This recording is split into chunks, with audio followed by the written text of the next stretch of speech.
Hey guys, welcome back for another video. We got a fun one prepared today.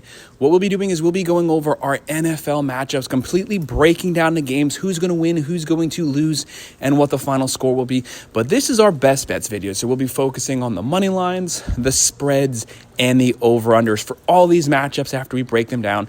Make sure to hit that like button. Make sure to subscribe. If you have any comments, please drop them below, and I will respond. Every week, we go over every single NFL game. We also do the same thing for every college football game as well. If you're a football fan, if you're a sports fan in general, make sure you hit the like button. Make sure you subscribe so you can follow along with us. Like I said, we're going to be looking at all of these NFL games. We already had the Thursday night game in the books, so we're going to be moving on to our Sunday matchups. Kicking things off Sunday, November 17th at 1 p.m. on Fox, we have the 6-3 Green Bay Packers facing off with the 4-5 Chicago Bears. The big thing for the Bears is, can they end the drought they're on? 2 straight games, no touchdowns. Can they keep Caleb Williams upright? Can they buy him some time for him to vertically push the ball down the field? Green Bay is fully rested right now. Jordan Love has to keep the turnovers down, but they're coming into this game. They're rolling on offense and their defense playing stout defense. They're averaging 25.6 points a game, throwing for 236, running for 155. Their defense is giving up 21.6 points a game. The issue for Chicago, to me, stems a lot from that offensive line. They have to buy Caleb Williams some time. He has to not hold the ball for so long, and he has to find those targets down the field. They're averaging 19.4. Throwing for 170, running for 108. They got to get those numbers up. They're only giving up 18.6 points a game, which is actually really good considering the fact that their offense isn't keeping the defense off the field. Looking at the playmakers, the Packers have Love, Jacobs, Reed. Chicago has Swift, Odunze, Moore. The Packers are the favorites here. 5.5-point favorites. The over-under is 40.5, and the Packers have a 57.7% chance to win this game. Chicago is struggling on offense. I have them getting a touchdown this week, but I have those struggles continuing because if you're struggling, you don't necessarily want to play the Packers defense and then try to right the ship there. I have Green Bay winning this game 24-16. I have them covering the spread, but we're going to slightly go with the under. And the next matchup that we're going to look at 1 p.m. on Fox, the 4-5 LA Rams versus the 3-7 Patriots. The Rams are 4-5, but do not underestimate them due to their record. They're a lot better than their record. For a lot of the season, they didn't have Cooper Kupp. They didn't have Nakua. They are fully healthy right now. When you have a fully offensive roster led by Stafford, this is a completely different team. Nakua, Kupp, Atwell, Williams, multiple ways they can beat you. They have a lot of issues on defense, but they will be able to score with almost anyone. The Rams are 4.5-point favorites. The over-under is 43.5, and the Rams have a 67.4% chance to win this game. And they come in here, they're averaging 20.6 points a game, throwing for 235, running for 94. They got to get the rush yards up, and they're giving up 24.1 points a game. The Patriots have a lot of issues. Drake May, though, has been showing massive strides going forward, passing the ball. They're averaging 16 points a game, throwing for 157, running for 114. Their defense is giving up 22 points a game. We already went over the playmakers for the Rams. Patriots, it's basically stemmed around Stevenson, Henry. They need more weapons, especially vertical weapons on the outside. Rams, to me, their offense should be what leads this game. I have the Rams winning it 27-17, covering the spread, and we're just slightly going with the over. And then our next matchup we're looking at also at 1 p.m. on Fox. We have the 2-7 Cleveland Browns versus the 3-7 New Orleans Saints. The Saints finally ended their 7-game losing streak. They got a win this past weekend. Saints are not a bad team by any means. They actually have a pretty decent roster. A lot of their issues stem around getting everyone to play on the same page at the same time. Browns, they lost Deshaun Watson for the season, and they're actually probably thankful for that. Jameis Winston does give you the better opportunity to score, but when you live with that, you also have to live with the possibilities that he might have a lot of picks. Right now, though, the Saints 1-point favorites. The over-under is 44.5, and they have a 50.1% chance to win this game. This game is basically a pick-em. Could go either way. Looking at the matchup, obviously the Browns are going to be rolling with Jameis Winston. They're averaging 16.4, throwing for 183, running for 91. Their defense is giving up 23.7 points a game. They have a top 10 defense talent-wise, but they have to get first downs. They have to keep their defense off the field. Saints are averaging 22.7, throwing for 212, running for 122. Their defense is giving up 24.6 points a game. They don't have a bad team. They have the weapons there on offense. Carr, Kamara, Olave if he's fully healthy. Kamara is basically the X factor on this team. He's doing everything. Carr's not having a good season by any means. They have to figure out a permanent quarterback situation going forward. But the Browns, the defense does travel. Which version of the Saints do we get this game? That's the big question mark. We have seen the Saints win like this past weekend, and we've also seen them on a 7-game losing streak. They're firing coaches. I have the Browns actually pulling the upset. I have the Browns winning this one 20-17. I'm going to go with the +1, and we're going to go with the under. And then the next matchup we're looking at 1 p.m. on CBS, the 2-7 Raiders versus the 3-6 Miami Dolphins. Let's just be honest here. Let's call it what it is. The Raiders aren't necessarily good at any one specific thing. The Dolphins finally got their first win with Tua being back. They were 0-2. They finally got one down. You know Tua's going to get sharper and sharper every single game, knock the rust off. They have one of the best offensive rosters in football. They just need to keep Tua healthy. Tua, don't try to scramble for first downs. Don't try to tackle people. Play conservative when it comes to your health. Right now, the Fins 7-point favorites. The over-under 43.5, and the Dolphins have a 63.7% chance to win this game. This is going to be an interesting game because we want to see the Dolphins continue to get more efficient on offense. We know the playmakers are there. For the Raiders, they're only averaging 18.7. Like I said, they're not really good at offense. They're not good at defense. They have to find some type of middle ground. They're throwing for 203, running for 76.9. One of the worst rushing offenses in the NFL. They definitely got to get the running game going so that they can open up the play action. They're giving up 27.9 points a game. They have a bottom 5 statistical defense in the country, which is good for the offense because they want to, which is good for the Dolphins offense because they want to rejuvenate their offense. Who better to play than a bottom 5 defense? The Dolphins are averaging 16.3, throwing for 189, running for 126. They're giving up 22.4 for the Raiders. They've been shuffling Minshew, O'Connell. They're going to go with Minshew. Minshew does have turnover problems, but he gives you the higher ceiling because he can still get some touchdowns. They have Madison. Bowers having a great season. For the Dolphins, they're loaded. Achin, Mostert, Hill, Waddle, Berrios, Beckham. Multiple weapons. They can throw it. They can run it. They have the multiple offense. I have the Dolphins winning this one, 28-20, covering the spread, and we're going to go with the over. And then at 1 p.m. on CBS, the 2-8 Jacksonville Jaguars versus the 8-1 Detroit Lions. Right now, the Jags, obviously, Trevor Lawrence could potentially be done for the season. They're having a lot of issues moving the ball. They have a lot of turnover problems, especially in the fourth quarter. Trevor Lawrence was fumbling or throwing picks at the worst time. Now he's out there going to be rolling with Jones, and he's going to be playing who's probably the hottest team in the NFL, who a lot of people would say is the best team in the NFL, the Detroit Lions, who come in here as massive favorites, 14-point favorites. That is a massive NFL spread. The over is 46.5, and the Lions have a 76% chance to win this game. Very lopsided game for the Jags. They're averaging 20.2. Throwing for 195, running for 108, giving up 26.4 points a game. Another really bad defense, but the big issue for them is their secondary gives up 261.2 passing yards per game, one of the worst secondaries in the NFL. The Detroit Lions have lots of weapons. There's going to be lots of guys open down the field, and they come in with the number 2 offense in the NFL. They're averaging 31.6, throwing for 220, running for 147, and still they're only giving up 19 points a game. They are top 10 in sacks, pressures, turnovers. This is a really good team. They can play defense. They can throw the ball. They can run the ball. Goff having a great season. Had a pretty bad game this past game, 5 picks, but he picked it up second half, and he's kind of playing 2023 level Goff play. They have Gibbs, Montgomery, St. Brown. They can beat you on defense. They can beat you throwing the ball. They can beat you running the ball. I have the Lions cruising here, winning this one 33-17. I have them covering that massive spread still, and we're going to go with the over. And the next game we're going to look at 1 p.m. on CBS, the 7-2 Vikings versus the 2-7 Titans. Obviously, the Vikings, one of these surprise teams this season, having a great year. Sam Darnold is starting to have some turnovers here, starting to get back to previous Sam Darnold, but overall, he's had a solid season so far. They have a lot of playmakers. They have a really good offense. They have a really good defense. The Vikings come in here 6-point favorites. The over-under is 39.5, and they have a 67% chance to win this game.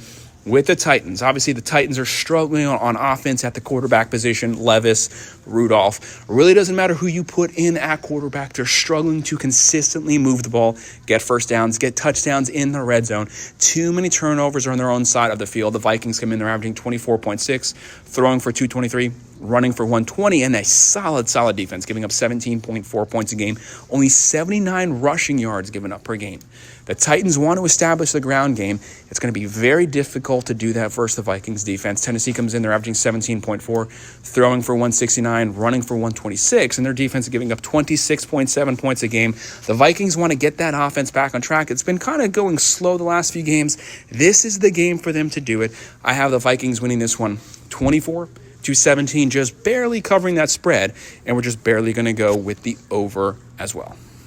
And the next game we're looking at is one of the best games of the weekend at 1 p.m. on CBS, the 7-3 Baltimore Ravens versus the 7-2 Pittsburgh Steelers. This is a playoff caliber matchup. This is going to be a fun game. Harbaugh versus Tomlin. Looking at the matchup, you have the Ravens on the road as the favorites, 3-point favorites. The over-under here is 48.5, and the Ravens have a 60.6% chance to win this game. To me, this game is a 50-50. It could go either way. I would not be surprised if either team wins it. Baltimore wants to continue running the ball at the highest level. They want to get their defense on track. Right now, Lamar Jackson is having a MVP caliber season. To me, putting up the best quarterback numbers in the NFL. They're averaging 31.8 points a game, throwing for 258, running for 183 yards a game. They are the number one rushing team in the NFL last year. They added Derrick Henry to that. They got even more multiple this season. They got even better on the ground this season. A better ground game opens up the play action, opens up a more efficient passing game. They are giving up 25.3 points a game, so their defense isn't what it was last year. They give up 295 passing yards per game. The worst secondary in the NFL, but they only give up 73 on the ground. They have the worst secondary. They have the best rush defense. So if you want to beat Baltimore, the opportunity is not going to be there on the ground. It's going to be there vertically through the air. Will Pittsburgh be able to take advantage of that? Right now they come in, they're averaging 23.9, throwing for 188, running for 138. It's that defense. They're only giving up 16.2 points a game. This is a playoff caliber defense. This is a Mike Tomlin team. They want to play defense. Special teams, they want to run the ball. Expect a steady dose of Harris, and then you have Pickens for those third and long situations. For Baltimore, so many weapons. Jackson, Henry, Flowers, Andrews, likely. Multiple ways they can beat you, but the Steelers' defense is going to keep them in any game. Every Steelers game is a one-possession game, but I have Baltimore squeaking this one out on the road, winning it 27-24. That's a push as of right now, and we're going with the over, but that line's probably going to move by the time that we actually get the game. And then the next matchup we're looking at 1 p.m. on CBS, the 4-6 Colts versus the 3-7 New York Jets. Right now, the Jets on the road come in as 4-point favorites. The over in here is 43.5, and the Jets have a 58.2% chance to win this game. This is an interesting game. The Jets are much, much better than their record.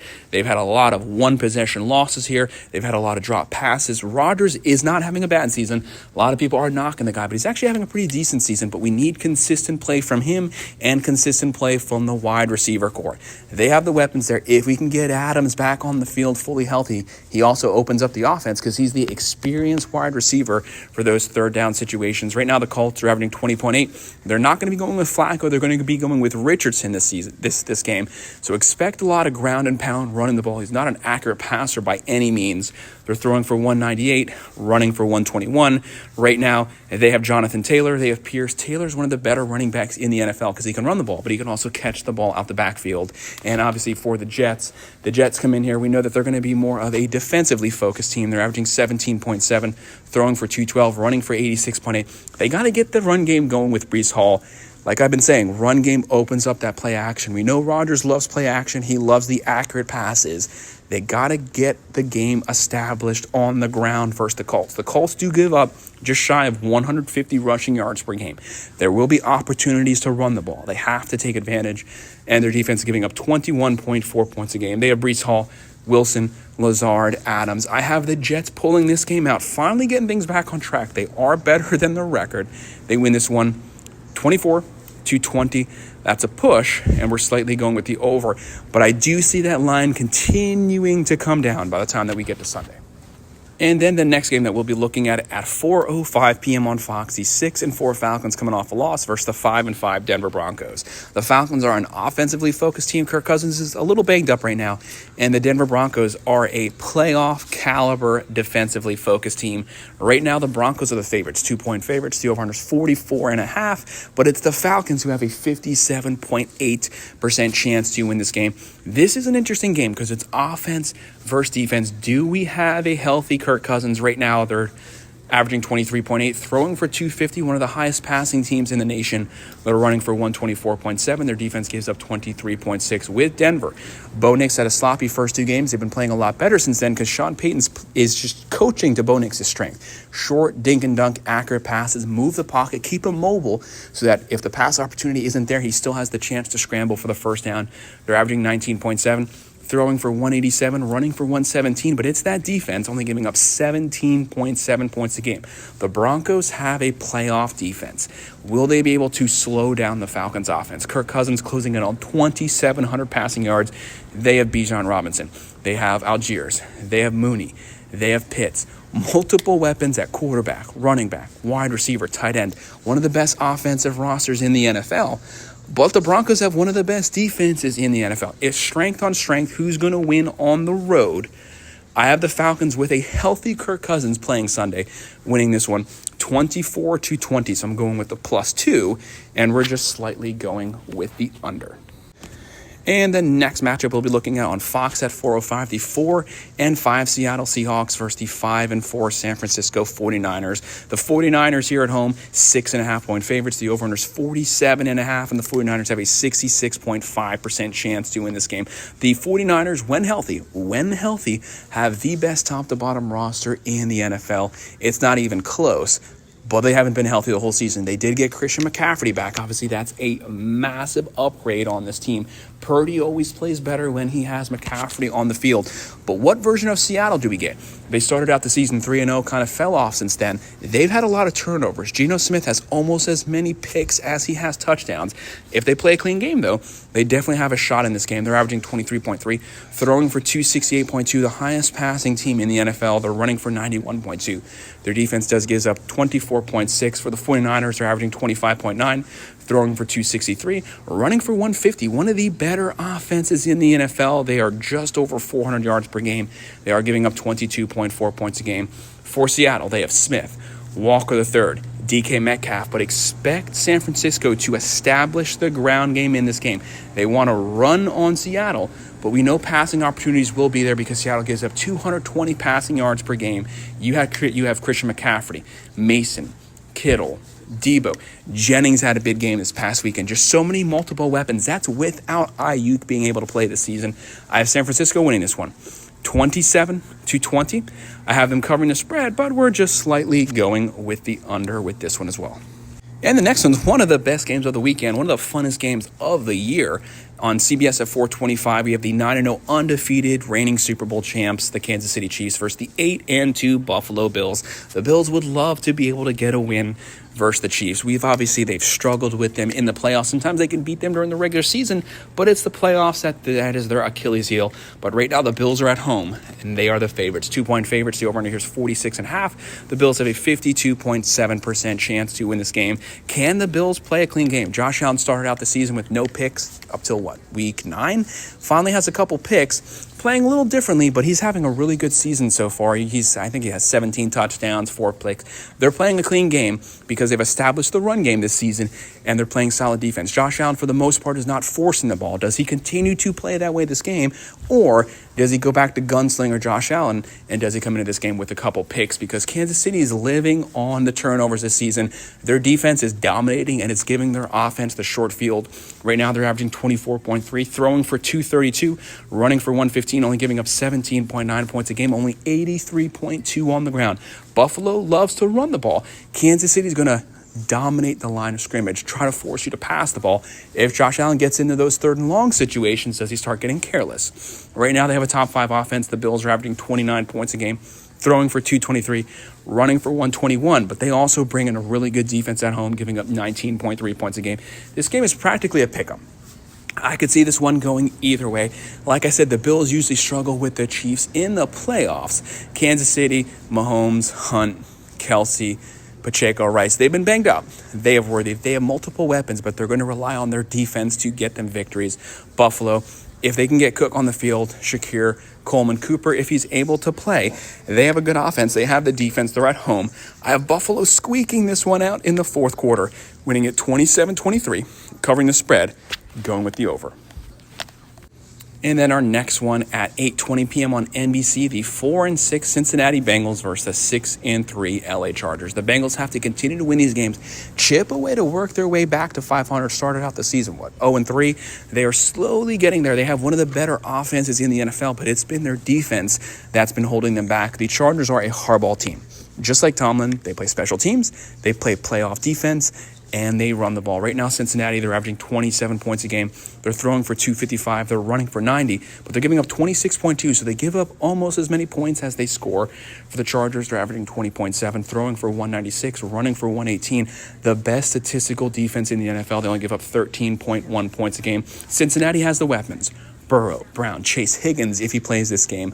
But the Chargers can counter that with Herbert. If this game turns into a shootout, Herbert is more than capable of throwing for 300 to 350 yards. They have J.K. Dobbins. They have McConkey, who's having a great season so far. But it's that Chargers defense which will give them a chance to beat anyone. They're at home with a playoff defense, but I have the Bengals getting the win here due to Joe Burrow making big plays in the fourth quarter. They win this one 24-21, so I'm going with the plus 1.5, and we're going with the under here. And our final game is our Monday night matchup at 8:15 on ESPN, the 6-4 Texans versus the 3-6 Dallas Cowboys. Dallas, what a fall from grace they've had. Dak Prescott is out for the season, and they don't do anything good. They can't score points, they can't run the ball, they don't play defense. Their strength used to be their run game, their line, their defense. All three of those things are really bad this season. Right now, Houston comes in, they have Stroud. They lost Diggs for the season, but they should have Collins healthy this game. They're averaging 22.4, throwing for 219, running for 119, giving up 22.6 points a game. Dallas, they're going to have Rush in there. They're averaging 19.7 points a game, throwing for 231, only running for 83.7 yards per game. And that's what used to be their strength, and they're giving up 28.8 points a game. The second worst defense in the NFL. They had a top 5 defense last season. They have the second from the bottom defense right now. Obviously for Houston, there's Stroud, Mixon, Collins, and for Dallas, there's Dowdle, who only averages about 30 to 40 rushing yards per game, and he's their leading rusher. And they have CeeDee Lamb, who's a top 5 wide receiver, but he can't do everything on his own. Right now, the Texans come in here. This is the battle for Texas. They are the favorites. They are 7-point favorites. The over-under is 42.5, and the Texans have a 62.7% chance to win this game. I have to go with the Texans getting the win here, winning this one 27-17, covering the spread. We're going with the over. So that's our best bets for all of our Week 11 NFL matchups. Make sure to hit that like button. Make sure to subscribe. If you have any comments, please drop them below, and I will respond. Thank you.